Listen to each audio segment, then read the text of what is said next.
And we are live, ladies and gentlemen. It is a pleasant, good Saturday afternoon to you. I am Dexter Springer, Library Assistant 1, attached to the Arima Public Library of the Nalles Public Libraries Division. Today is day 4 of our Author of the Month dedication, Virago Warrior Woman series. And it is a pleasure to be with you here again this afternoon. Yeah, I think I said something was a little bit, but what they get put on me, right? Nice. Good. So we are here, of course, celebrating our author of the month is Mrs. Michelle Borrell, and she is the creator and editor of our feature publication, Virago, the Butterfly Edition. All right. So this book will be launching on the 21st, and it will be available to purchase from the 25th of November. So you will want to be a part of both those things. All right, on the 21st, the launch is at Trinity, and it will be starting at 5 p.m. until 6:30 p.m. So you would not want to miss that. Get down there.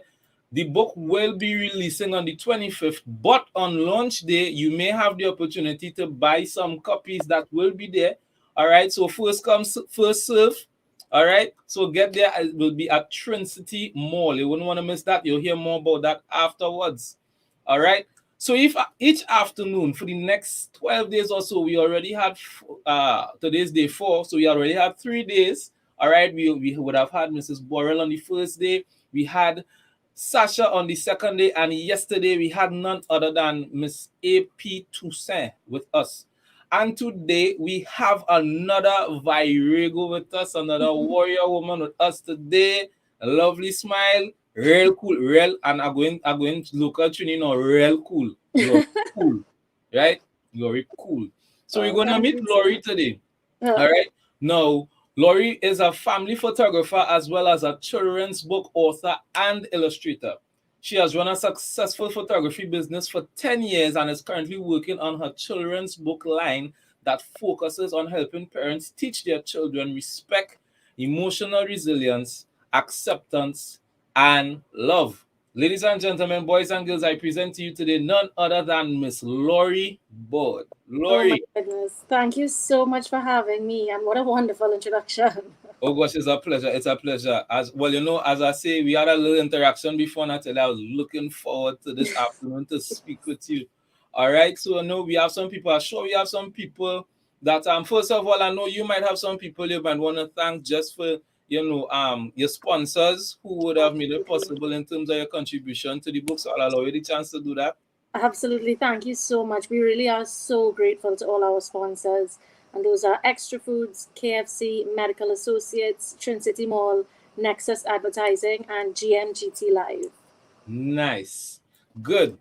So Lori, we're here to talk about you and your contribution to Virago. First of all, what I want to ask you, Lori, well, you're largely known for photography, right? I have seen your work. I went and looked for your work and find your work, and I love what I saw. I love what I see.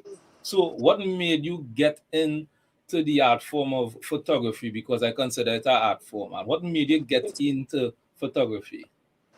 I loved it since I was a child. Since there were, point and click and those Okay, okay. analog cameras, film cameras, I should say, and just in my teen years, I really fell in love with graphic design, and photography just kind of came hand in hand with that, creating imagery for it. And I tried out all different types of photography. I did weddings and I did fashion, and nothing spoke to me like family photography did, and more so children. I've Okay. always, yeah, throughout my whole life, I've always felt very connected to children and always loved their energy and, always wanted to do something around kids. Before I was a photographer, I was a teacher as well at kindergarten level. Everything I've Okay. done so far has always been children related. Because I was about to ask you that because I recognize that your passions are centered around family, writing children's books. Yes. Your photography is family. So I was, I would have asked, well, why not, there are other sorts of photography, Yes. nature and things like that. How come you're stuck on family? I just don't like the others, to be honest. Honest, It's not honest, my, yeah. it's not my vibe. And I Right. just loved I loved family photography. You know, whenever I was doing things like fashion or wedding, it was always very high paced and not a lot of fun. Mm-hmm. Whereas when I'm with kids, I'm on the ground and I'm rolling around with them and we're playing peekaboo, and you Right. know, you get those genuine smiles. Okay. Whereas, you know, Yeah. when you take a picture of an adult, you can see that in their mind they're like, okay, suck in my stomach, do this, hey, you know. Whereas kids, it's just free, and it's a breath of fresh air working with children. Was it a bit annoying to see the adults trying to make themselves look perfect for the photos? It, I'll tell you how I got around it, to be more to be honest with you, because it's not so much annoying as much as it is, Mm-hmm. it's just extra work to make sure that they feel comfortable. I Okay. found that once I just focused on the children and Mm-hmm. spoke directly to them, and I'd say, okay, little Timmy, you're going to jump and run and whatever. And mommy and daddy, y'all are just going to be in the background. Nobody's taking y'all on. And as I find, as soon as they feel like the spotlight is no longer on them, they're like, oh, okay, I can relax. It's fine. You know? Okay. So you actually saying it easier to work with the children than the adults? Absolutely. Because you know Absolutely. normally we think the children, no, come stand up here. No, wait, don't move here. No, wait. But they're actually saying that with the children, like they understand quickly, okay, stay there, run here, jump there, and you could Well, actually that's the thing. It's because it's when you go into it thinking about it as a, okay, we have to get this shot and we have to get this shot and you have to stand by granny and then you have to do this. All of a sudden they're like, I'm out, no thanks. I'm gonna be over here doing my own thing. okay, all right, all right. Whereas once I go to their beat and I'm allowing them to run and jump and play, and of course I'm also being very silly with them and running up and Yeah. tickling and everything, then it's a Mhm. game and it's fun and Okay, it's fun they for can enjoy it. everybody. Fun for everybody. Yes, Okay, exactly. okay. And usually, even the most husbands are usually my biggest problem because they're the ones that are just like, could you just hurry up? Just take pictures, you know? But once the kids are having fun, I find everybody else is just like, yeah, let's do this. This is great. Mm-hmm. All right, well, I promise I wouldn't be like that. Okay, No, I hope not. I wouldn't be I like hope that. not. All right, I'll do my I'm best. holding you to it. Yeah, yeah. Hold me to that. All right. Yeah. Uh, Let me just take the time to say good afternoon to Leanne, my coworker, my colleague, my friend is on inside with us. She says, as a storyteller, let me see if I can get that comment for you really quick. As a storyteller, I agree. It is so much easier to work with children. I can be myself and have fun. So you see, I have somebody there who Hi, is Sean. all right. And then we have Siobhan. Siobhan Joseph is joining us. All Yes, right. another Virago. Yes, another Virago. So people look forward to seeing Siobhan Joseph live and Mm. direct somewhere within these next 12 days. I'm not telling you when. Remember, surprising you every day. We surprising you every day with a new Virago. We have some lovely people coming up. And today, the spotlight is on you, Lori. Mm. All right. So look at that. Normally, you're behind the camera. Now, today, you're in front. Such a weird feeling. I'm not going I to want to be on the other side. I'm not going to ask you how does it feel? How does it It's feel? it's bizarre. And here I am talking about the adults who are like, remember to suck in, remember to do this. Whereas I'm talking to you, and in the back of my mind, I'm like, okay, double chin, relax. Mhm. You know what I mean? All Try right. my best to ignore them. Okay, cool, cool. So Lori, listen, um, I've been looking at your work. I've been looking at you, following you a little bit on the medias and stuff like that. Okay, let's say hi to Velina. Hi, Felina. Passing through quick. Okay, Velina, we catch you. Thank you so much. All right. Listen, for me, I believe or I get the sense that with you, Lori, there is a moment you had a butterfly moment. And I'm not talking about the tickles in your stomach. I'm talking Yeah. about the moment of transformation. I'm talking about there was this moment where you were, everybody had the caterpillar stage, but your actual cocoon, out of the cocoon, enter a butterfly moment, your emerging moment. I want this is a two-part question. So I wanted to tell us about your cocoon moment, that moment where you was in hiding, where you was like you're not sure, and then that moment when you emerge and you burst forth. Tell us what your butterfly experience was at some point in your life. Well, I could certainly tell you about the one that led to my chapter in this book for sure. Go right. Um, my cocoon moment, I think, would be before having my daughter and being pregnant with her and having all these wonderful expectations of what motherhood was going to be and what these early days where you see it's so romanticized on social media and in movies and everything, where you're having this quiet moments with this new little baby and everything is beautiful. And then no, it certainly is not. It was not a good time. And don't get me wrong, my daughter was by all means an easy baby. She was never a sick baby. She never gave me a lot of trouble or anything. But postpartum depression doesn't care about your situation. Postpartum depression doesn't. It doesn't matter what your situation is. When it's there, it's there. And mine certainly was and still remains. I'm better now than I was before. But about my daughter was maybe about 18 months before I eventually sought help, psychological help. And thank God for that. But I'll be honest, the 18 months were, I can barely remember anything from her first year. And it just got to a bad enough point where I never asked for help because it felt like I should be grateful for this child. And by me asking for help is me saying something's wrong with me, something's wrong with my child. It makes me weak, makes me a bad mother. And, it was not until 18 months that I gave up that feeling of pride of not wanting to ask for help, and I just finally got the help that I needed. Started in therapy, eventually started with my psychiatrist and got on some meds as well. And with that and continuous therapy, it's definitely been an uphill battle, but we are where you going? All right, yeah. I'm right. Okay. I ain't going to place. This was short, just in case your internet duck out.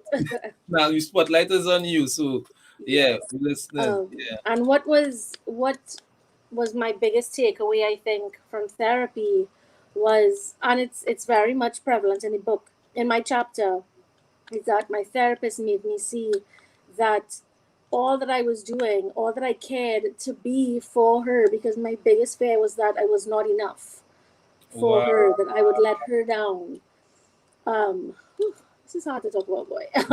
I write you with your Lori. She said, the words that she said to me, and it's something that has stuck with me since, is that you are enough for that baby, you are enough for yourself. And it really meant a lot to me. It's something I feel like I want to get tattooed at some point, because those words are so strong, as simple as they seem, and that was my driving factor to complete my chapter for the book. Because I'll tell you, many times while trying to write my chapter, I was like, I am gonna have to call Michelle and tell her, nah, boy. Like, it's as hard as it is to say it out loud now. It was very hard to sit and try to recount my experience, knowing that it was going out to be read by so many people. But in that, I try to look at it from the standpoint that, postpartum depression is not something that is openly spoken about in Trinidad. And on a wider scale as well. I've unfortunately, a girl that I knew, she was a client of mine, and I knew her from school. She had postpartum depression, and unfortunately, she ended up taking her own life. Wow. And it was horrific to see, Facebook pages that post about it, the news outlets, and Trini women commenting underneath saying things like, oh, we never had that in our day. We just did what we needed to. Can't believe what this woman did. Just heartless, horrible things. So coming from that, from my own experience, that is what made it difficult to ask for help, because there was a lot of fear of judgment and criticism. And thank you, Carol. Thanks. And I hope that through writing my chapter that other women can read it and say, okay, I am not alone. I know that these thoughts, these intruding thoughts of I'm not enough is not real. It's just I need to get the help that I need. Wow. All right. People, if you like me, I have to let us sink in a little bit. Because Sorry. that went Sorry. deep. Listen, I feel not all in my stomach, Lori. Sorry. All right, but I would want to join with Carol and Michelle and say that you're not alone in this, and I know I just felt even before I started to talk to you, I just felt that there was that moment where it was in a kind of dark place. Yeah. Then you began to emerge. Yes. And good afternoon, Diane. Good Hi, afternoon, Diane. Diane. All right. Yeah, Lori. So I'm really glad that you was able to share that with us, and I know it would encourage somebody else. Because as I was saying to Michelle, this series is going to change some lives, and you're hearing from Lori right here on this platform how her life was changed in that moment. Tell me something. The support system.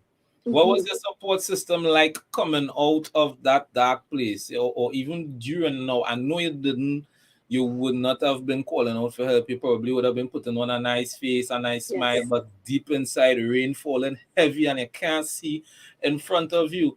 But tell us what the support system was like. Did there people like Michelle who could have tell something was wrong, or even like your childhood friend or your husband? Funny enough, I did not know Michelle before this. Okay. But we've become very, very close friends very quickly. Yeah. My husband was my number one supporter. He was there through all of it. When I finally told him, I need this help, he was nothing but supportive. He was like, let's see where we can go, what numbers we can call. He was very much a big supporter of mine. Okay. My best friend as well, she was constantly in my corner. But what happened is that all this was happening through COVID.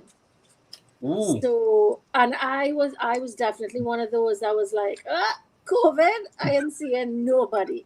Inside right through. You ain't going up. Yes. No, I don't need to see nobody. Look at have Zoom, I could chat to you right here. Right there. But that I found it took away from, I already have such a difficult time asking for help. I think it takes a lot out of me, and I need to be like truly, truly like on the floor, broken in pieces to ask someone for help. And they really do say it takes a village to raise a child. Yes. And there was no village.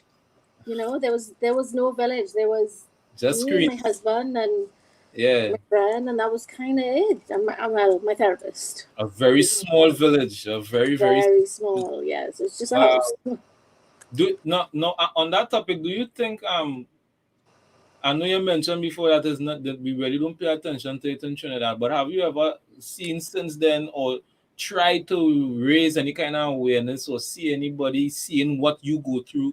Say, listen, we have to do something, to make people aware or to help others who might be going through. Is there any kind of? I've spoken about it on my social media, but not to the extent of I'm putting something together.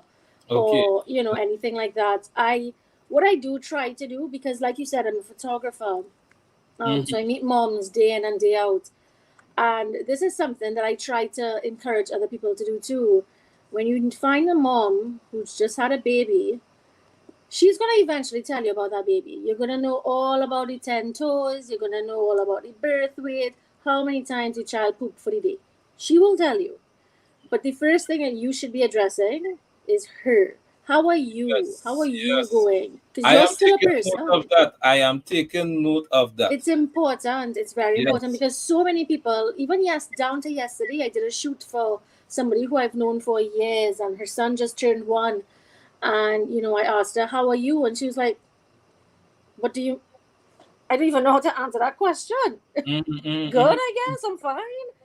Because she's so accustomed to, oh, look at the baby's so cute, the baby this, the baby that. But, we have to remember that mothers are people who are going through this massive transition in their life, We have Both. Juliet Lopez is agreeing with you. She's saying that is very true. That is Yes. true. Well, thank you, Yeah. Juliet. Mhm. It's definitely a very difficult time for any woman. I think for any woman, even if you're not going through, as dark as postpartum depression, it is, Mhm. you go through physiological changes as well as mental, emotional. You go from, more or less taking care of yourself and your husband if you have one, but he's also a big man. Like, Yeah. Yeah. usually they're self-sufficient. All right. Um, to now you are in charge of this tiny human's life and making sure that, all the things are right and the temperature of the bath water is okay and Yes. just enough formula. But should I do formula? I should keep breastfeeding, but breastfeeding sucks. And, should I swaddle the baby? Should I? There's so much information that's being fed to new mothers. It's incredibly overwhelming to the point I want to say of being crippling. Mm. It's very anxiety inducing because not only is the information being shoved at you, you also have people that are like, if you don't do it this way, you're a bad mom, and you're like, calm down, like it's okay Wow. if a child has formula, she'll survive. Well, I thought fathers were the ones that had it kind of difficult in terms of, what do we do with this new being in our hands? But Yeah. they're hearing today that, even the moms. So people pay attention to the mom. Pay attention. I'll always remember a good friend of mine, and I told her when the time came, I would say her name and say what she said. My good friend by the name of Salisha Salim. She said to me, you take care of the mother while the mother takes care of the child. I will Yes, never forget those words. She said, it's so make important. sure and take care of your wife and let your wife see about your son so that nobody is left undone, so to speak. So I am taking note. Pay attention. Ask mommy how she going. All For right. sure. Now, in terms of this book, Virago the Butterfly Edition, what were your initial thoughts when Michelle? All right, just now, I like to acknowledge people. So before I finish that question, I'm seeing Juliet saying all focus is on the baby at birth and not the mommy. So we're changing that from today. Everybody Yes, here, including Jason. Jason, good afternoon. When you see the ladies, ask them how they're going first before you ask about the baby, right? absolutely. Good, and I'm also looking at Carol's comment. She's saying, "Lori, you're not alone. It happens to the best of mothers. The important thing is you got help, and that makes you a super mom." I Thank endorse you that so statement much, Carol. 100%. Brought to you by okay, no, right. All right, but Thank you so much, I Carol. agree. I agree with that, Carol, and listen, everybody in this room will be supporting you, right? I Thank just you. knew you needed, and we support you. You are a super mom. All right, Thank so you so get much. the Thank you. triangle M to I put up need to get it. here for the Yeah. right. So Laurie, what was your initial thought when Michelle asked you to contribute to Virago the Butterfly Edition? What was Well, your truthfully, I was not supposed to have a chapter. I okay? I know I was not part of the author group. She Okay, reached out okay. to me to do the photography of all the authors. And I Mm-hmm. thought this is such a great initiative. I love it. Yes, count me in. I'm on board. And then in the first meeting that we all had virtually, all these incredible women. I mean, the lineup of women for this book is Yes, unreal. Like I feel like I'm walking amongst I agree giants. 100%, and I have the privilege of talking to all of you. Everybody are rare lucky. You're rare lucky. I get through. Yeah, for sure. They were all Yeah. talking about their topics for their chapters, and it was so inspiring. All these different women that you don't even know. You see them day in and day out in the media, big smiles on their faces, carrying themselves so well, and you have no idea these difficulties that these heavy loads that they're carrying. It was incredibly inspiring to hear everybody's stories. And I actually came in a little late to the meeting, so I was like, "Hi, everybody, good night, whatever." I was listening all along, and if somebody could talk about postpartum depression, that would be amazing because it's really not something that's really touched upon in Trinidad. Oh, And they were like, "Excuse me, it's you." you set your own trap. Yes, I did. And at first I was like, no. I write children's books that rhyme and they have cute little, bears. And they were like, And you are the I appreciate the fact that you said that, because I was going to ask you next. This is the first writing of this kind for you. So how you handle that, being you are accustomed, as you was now saying, you're accustomed writing children's books, gummy bears and sweet worms, but yes. now you're going and go deep. You're going on. I saw you I took a video on TikTok, and you were talking about being vulnerable, and you were saying that was your most vulnerable photo, and it's It's translating that photo now into this book.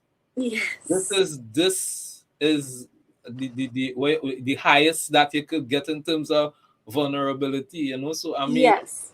talk to us about that shift from writing about gummy bears to now, you know, these deep feelings, and talk to Yeah, us no, about it was certainly a very difficult challenge to get through.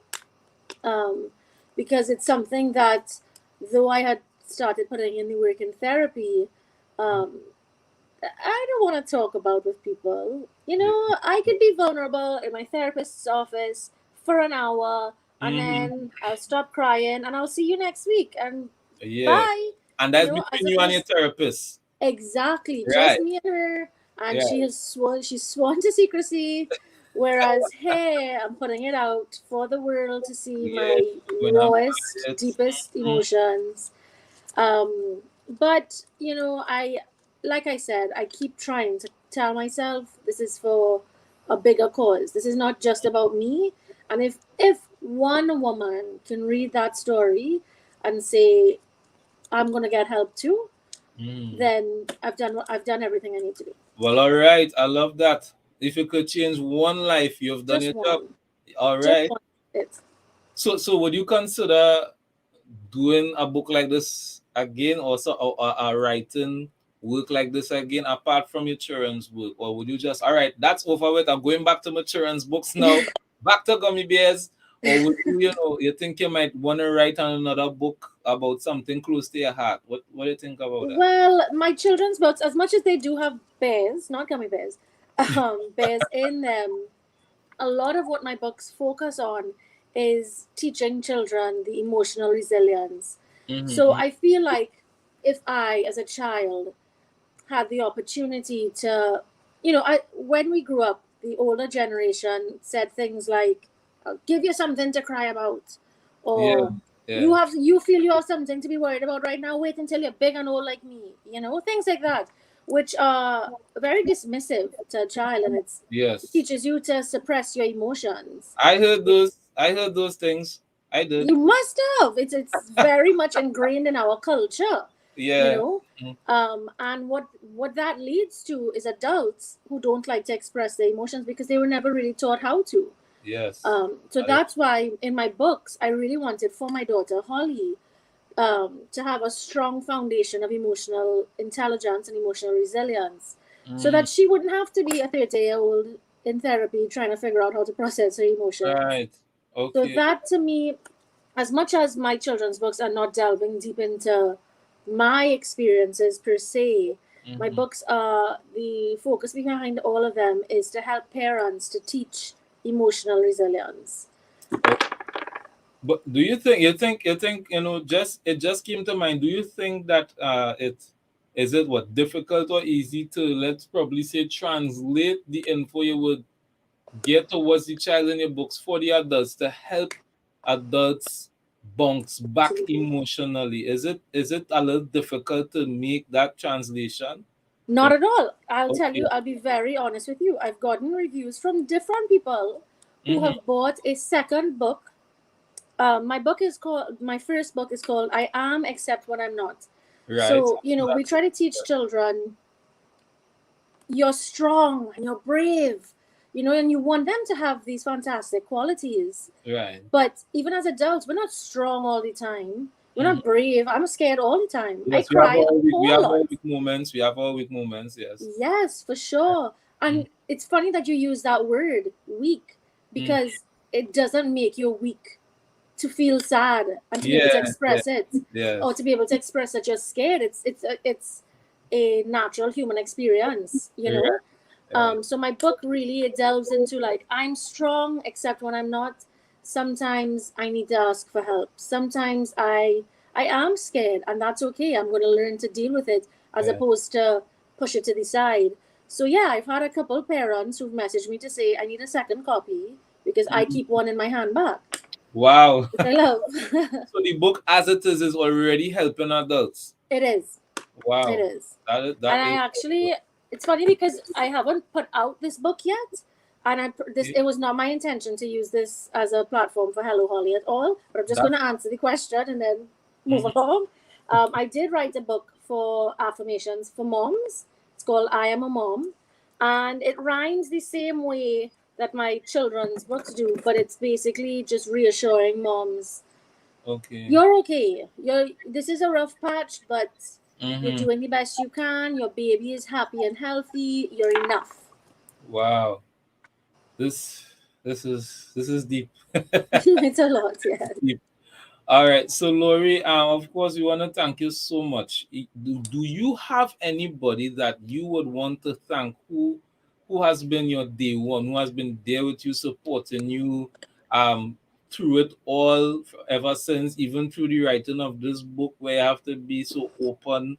You know, somebody who you could have called and say, hey, I'm writing this, I wonder if I should put this in or leave this out. This is too much to let people see. You know, who is that person or those people that you would want to really thank for being there? It is 100% my husband. He is he is my number one supporter for sure. He is the one who, when I first told him about it and I was saying, I don't know now, he was like, give it some more thought. You might, let's see. And then when I told him, yeah, I'm going to do it, but I don't know, maybe should I put in this? He's like, yes, do it. You got this. You put in whatever. And if you send in the first draft of it and they tell you no, well then fine, that's okay. Wow. But you're speaking your truth. And he's always encouraged me to do so. He has to write a book to husbands. I agree. He has to write a book for husbands. We're going to get super dad t-shirts and wear it on her. All right. Yes. So, Lori, we want to say thank you so much, because I know even being here is a vulnerable platform for you as well. All right. Yes. On the other side of the camera, you know, and you're just sharing with us, and you know you really share some things with us, and know it changed some lives. You have some people who could empathize with you, and again, 100% encouragement. Super mom, you're enough for that, baby. All right, look, we have Mystic Trini here saying this is awesome. Thanks to Arima Public Library for showcasing these talented authors. You're welcome, Mystic Trini. All right, and it has, and it is indeed a pleasure to speak with you, Lori. And I know I was looking forward to it, and now I am 100%. Listen, I'm glad I meet you. Yes, right? Me too. Right. Thank you. Guys, look out for more from Lori in the book that is called Virago, Warrior Woman, the Butterfly Edition. Launching on the 21st, 5 p.m. to 6:30 p.m. in Trinity Mall. Get there. First come, first serve. If you have some selected copies maybe there for purchase, so get there early and get your copy. I certainly will be most present on the 21st of November. And of course, the book will be fully available to the public from the 25th of November. Here we are seeing a copy. Look at the artwork of this book. And Dexter, I'd like to point out that the artwork for this book was done by one of our Viragos, one of the authors of the book, Shannon Hutchinson. Shannon Hutchinson, a.k.a. the Flying Artist. Yes, exactly right. Artist. We will be speaking with Shannon soon. Stay tuned, people. You don't want to miss a beat. Keep all your devices charged. Every day until the 25th, we will be speaking with a Virago. Look at that book, The Butterfly. I always have a thing for dogs and butterflies, so I love the fact that there's a butterfly on the cover of this book. Yes. And Dexter, I really want to thank you so much for having me. This conversation, it was much, you know, you definitely kept the vibes light, even though it was super heavy. I thank you so much. I had a great time, and I really want to just one more time put out a nice thank you Because Yes. we are so grateful to all our sponsors that are Extra Foods, KFC, Medical Associates, Trinity Mall, Nexus Advertising, and GMGT Live. Beautiful. People, this brings us to the end. Only for today. We ain't done with the series. We have plenty more Virago women to meet until the 25th of November. I am looking forward to each and every one of them. Today, we met Lori Borde. Get at Lori on Facebook, Instagram, TikTok at Lori Borde Photography. You can't miss Yes. it. Beautiful artwork. And I'm not saying nothing, Mama Guy Lori. It is a fact. Go check it out. I Thank am you so going to be doing a photo shoot with Lori very soon. All right, that's to tell you how good it is. Nice. much. So, people, this is another day, another Virago day. Thank you so much for joining us. I am Dexter Springer from the Arima Public Library. We are here with Lori Borde. We want to say thank you to the editor and creator of this work, Michelle Borrell, the Virago lady herself, and we will meet her again later down. Ladies and gentlemen, enjoy your Saturday afternoon. See you tomorrow. Please go out here. We're here tomorrow. Please go out too. And we will be having another Virago lady. I'm going to tell you who it is. I was like, to see you guys. Thank you, Lori. Thank you so much for having me. Have a good afternoon, everyone. Take care. Bye.